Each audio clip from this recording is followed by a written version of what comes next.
The Celtics steal game 2 from the Toronto Raptors, outlasting them in that fourth quarter. I'm Sierra Goodwill here with Jimmy Toscano, Josue Pavon, and Bobby Manning. And let me tell you, Nick Nurse, not so happy with his team, but even unhappier with the refs. The frustrating part about it is he shoots 14 free throws, which is as much as our whole team shoots. That's the frustrating part. Well, I just see him as unfortunate, Doug, to be honest with you. I mean, I think Smart fouled the shit out of him on the one. So there's one for you. A lot of complaining from Nick Nurse. Guys, I know you have plenty to say about it. Is this the right call for him to take this approach with the media after the game now that he's down 0-2? This is so sad. This is your classic deflecting blame. Why doesn't Nick Nurse criticize himself for not calling a timeout on the final possession of the game, instead letting Fred Van Flail and Fred Van Feet go running down the court and throwing up a Hail Mary that had no chance? Oh, come on, man. His family's there. He wanted to be the hero. Unbelievable that Nick Nurse is taking this approach. Brad Stevens rarely has, harsh criticism for the officials or taking a slight at another team's player like Jayson Tatum, almost kind of taken away from his aggressiveness, saying, they treated him right tonight. Dude, your guys maybe could take a page out of Jayson Tatum's book and drive to the lane because you took 0 free throws in the first half. That's why you had as many free throws as Jayson Tatum, because you never did anything to get to the line. Yeah, this is the formation of a team that has a massive talent gap right now. And you look at the Celtics, they're getting the star calls for a guy like Tatum. And this is what he's been complaining for. This is what he's been throwing his arms up in the air for years, for this kind of game where he can get 14 free throws. And the Celtics are getting the advantage of being the more flashy. Josue called the Raptors boring, and they have been through 2 games.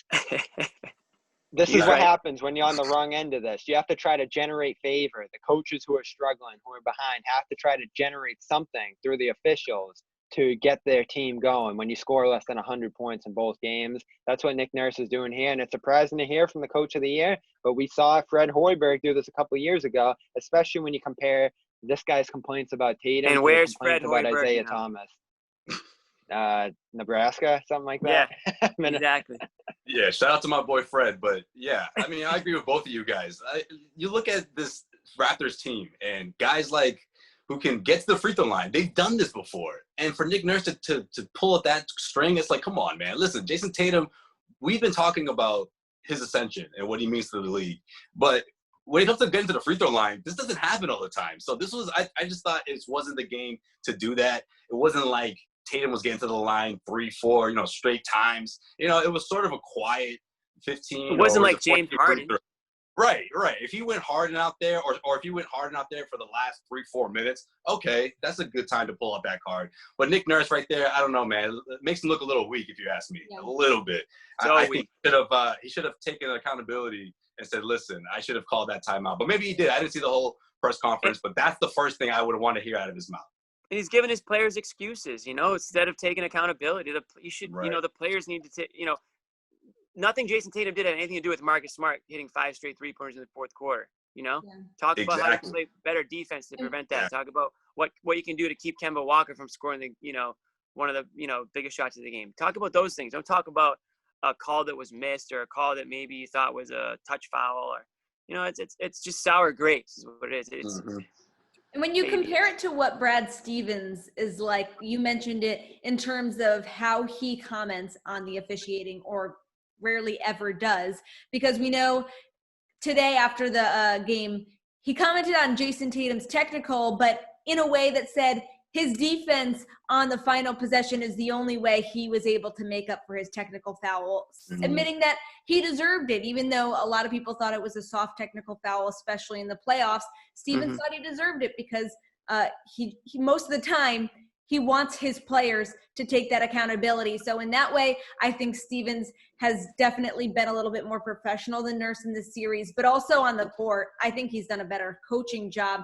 How would you assess the head-to-head matchup between these two coaches? That's the thing. Nurse is on the sidelines, bent over. We did the hands on the head thing. You see, it's so in his head. And I thought It got into the Celtics' heads a bit too, the officiating at some spots, but that shows that it was going both ways in this one. You had the 0 Toronto free throws in the first half. You had those 2 reversals on the video replays after that went in Toronto's favor. I thought this was a completely balanced game when it came to both sides getting screwed, which is the best you can hope for in the NBA. Both teams leaving mad. So I don't know. It just irks me. It shows a team going in the wrong direction, and the adjustments aren't there. I thought they were going to be from a coach like Nick Nurse, and they didn't have it at all here. This was embarrassing. But Bob, is there anything that you think, can the Raptors do anything? Can Nick Nurse do anything to get his team back into this series, or is there nothing really left? The only thing I can think of is more Ibaka. Marc Gasol has been useless in this series for the most part. He made a few nice passes in the lane in this one.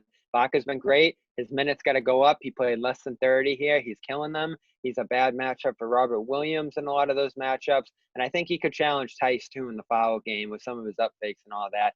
That is, didn't you just call him the best player on the team through 2 games? He's only playing 26 minutes in each. You got to have that guy out there more. Yeah, I'm going to give the edge to Brad Stevens for sure. It's not by a whole lot, though. I did notice the adjustments that Nick Nurse did defensively with guarding the pick and roll. The Celtics made heading into game 1, which is something that you didn't see a whole lot in the first series. They're starting the pick and rolls higher up on the perimeter. And Nick Nurse did a really good job of sort of disrupting Kemba a bit. He obviously was, 0 for a while throughout that first half. So I want to see a little more of that. But if I'm Brad Stevens, I'm thinking he's going to come up with something else in game 3, of course.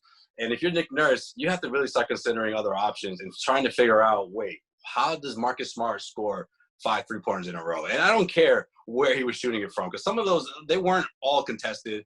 How do you stop the bleeding when that happens? Fourth quarter execution. Your team was able to survive that. 16 points in 6 minutes for Marcus Smart, and you still. I don't think any coach is ready for that.